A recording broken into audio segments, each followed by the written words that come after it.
श्रीमद्भगवद्गीता द्वितीय अध्याय 55-56 श्लोक। प्लीज दयाकरी सब्सक्राइब कर दिंतु। जदि कौटी कौन भूल करुँची मु प्लीज कमेंट रे कहतु। आउ भल लगे प्लीज शेयर सब्सक्राइब करंतु। आउ डेली डेली आसतु गोटे गोटे अध्यायर गोटे श्लोक या दुईटी श्लोक निहाती पढ़ा आ शुणा। श्री भगवानुवाच प्रजाति यदा कामन् सर्वान् प्रार्थ्य मनोगतान् आत्मनोबात्मनष्ट स्थित प्रज्ञोच्यते।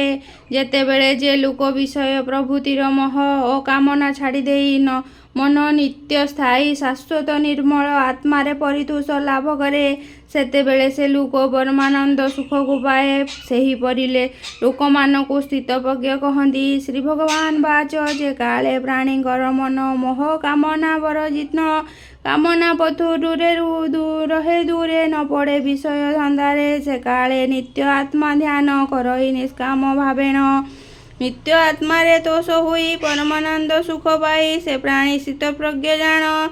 भले तू जान हे अर्जुन दुखेषु बज्ञान सुखेषु विगत स्पृह वीतराग भय क्रोध स्थित धर्मनुच्यते। दुख पड़िले कातर होबा सुख बेले आनंद रे माती उठिबा पुणी क्रोध हिंसा गर्ववाद स्नेह भय जहार मनर स्थान पाए नाही ताहाकु स्थित प्रज्ञ कहती।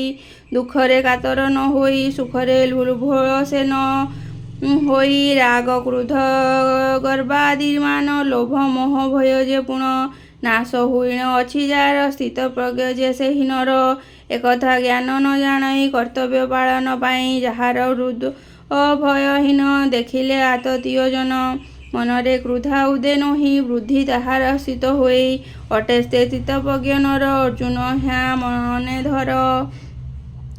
श्रीमद् भगवद्गीता। राधे राधे।